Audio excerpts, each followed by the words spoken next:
Hello everyone, Crow back again, looking at some more magazines here. I think I might just try and finish off the rest of them in this video. Don't really want to thumb through these again.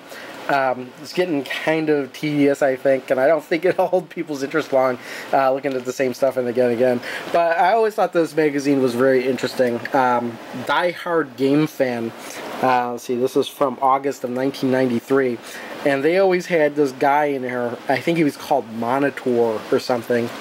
Look at that, Summer CES 93. Look at this, it's the August issue, and they finally get around to Summer CES 93. Part of the reason is because the August issue was most likely put on stands in July, but the articles were probably written in June. So yeah, these magazines were always about 2 months off. So, yeah, this was kind of an unusual magazine and I can't quite put my finger on it. Like, their tip section was called Hocus Pocus. I mean, I think it was just the fonts and the coloring they used. So, Viewpoint, Game of the Month. So, the Game of the Month was Super Street Fighter 2 Turbo. Yeah, they jammed a lot of reviews on these pages. Like, yeah, we do reviews, but that's not why you bought the magazine. Oh yeah, and they had these comics in here with is that the second page or the first page? Oh yeah, here's the first page. Yes, Monitor, that was his name. So, very uninteresting comic.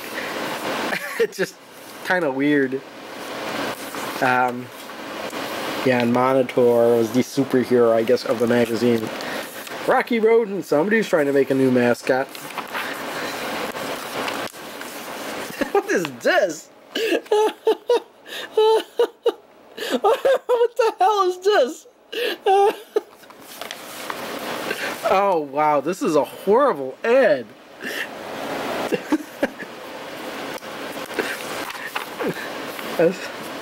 Mortal Kombat. See what I mean? I mean, it's just like there's screenshots and there's graphics pulled out and laid over everywhere. You almost don't even notice there's text on the page. Look at it. There is no text on these 2 pages. It's just nothing but screenshots. What's this? Socket? There's a whole level of it. I have to skip ahead a little bit. Capcom's Slam Masters National Tournament coming to an arcade near you this September. Street Fighter 2 Turbo, Super Nintendo. Hey, Clay Fighter!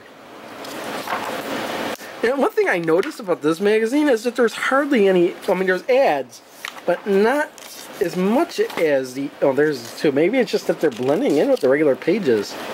Magical Chase. Oh, Splat, oh, look at this, the FM Towns Marty, they actually covered that. Splatterhouse for the FM Towns Marty. 3DO stuff. This movie, Josh and Sam. Something tells me I had a little bit of problem with advertising. Universal Studios Hollywood. Hey, look, there's Monitor. Yeah, but this was just kind of a off the beaten path magazine.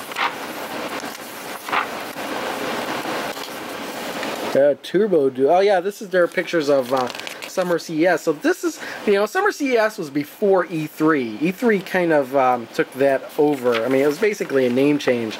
But this is how we got our information back then. Through pictures in magazines. You can't watch the show live like you now. You couldn't watch the show live like you could now.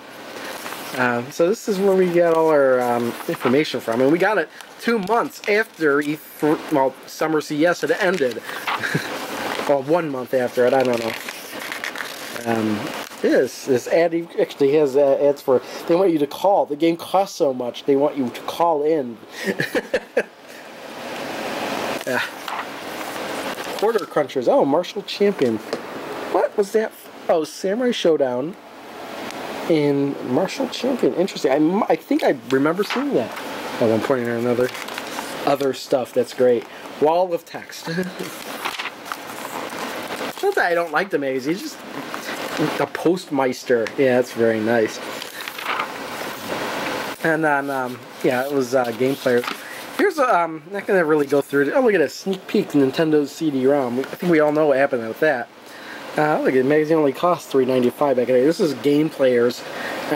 Despite the fact that it says Nintendo Sega on it, I think they also covered a lot of stuff. I never really liked Game Players until they changed formats and became Ultra Game Players. One of the reasons why I like this magazine is because somewhere in the issue they always had trivia. And I don't know why, I always used to read these issues from front to back. Wait a minute, was that a Daikatana ad?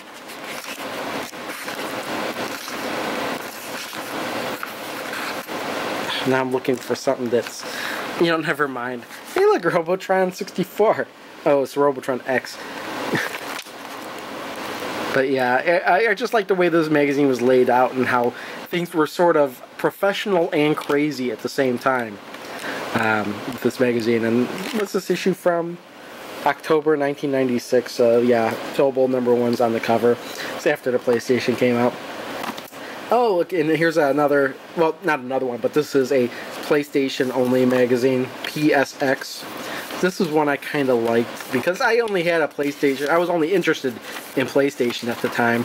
Didn't have a Saturn, kind of gave up the Super Nintendo. Beyond the Beyond, that was the very first RPG on the PlayStation. That was kind of interesting, I guess. It would drive me crazy with the loading times of that game nowadays. Battle Arena Attrition and 2 strategy. Here's another PlayStation-only magazine, PS Extreme. Really not going to just thumb through this really quick. Yeah. And here's Next Generation. I said in a previous video I was going to go through this, but I don't think I am.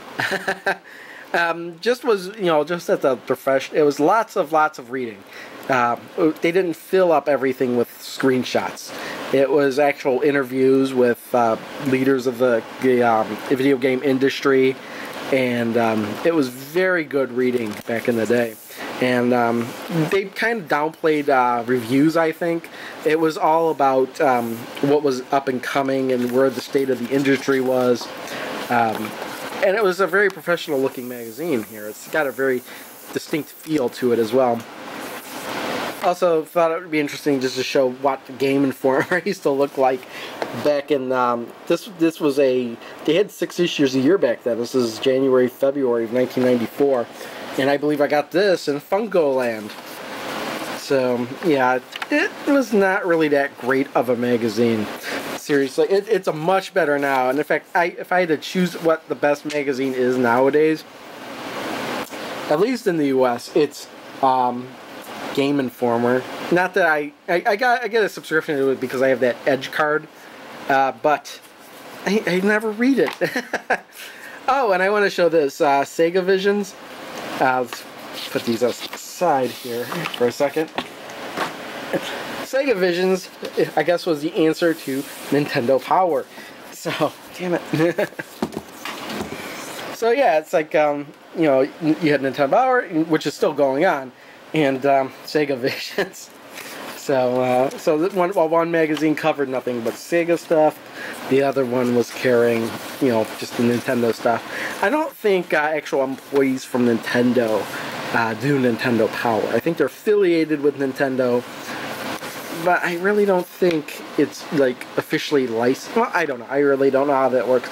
I shouldn't really talk without knowing my facts, I guess. But, yeah, I just wanted to show that there was a Sega-only magazine, and you have a Nintendo-only magazine. There was also a TurboGrafx magazine at the time called Turbo Play, but that definitely wasn't from NEC. That was offshoot of video games and computer entertainment. But that'll be it for magazines. By the time this video is posted, all the magazines have been boxed up and moved, and won't be able to show anything more for a while.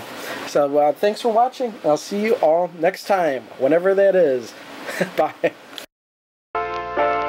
Elton John was here.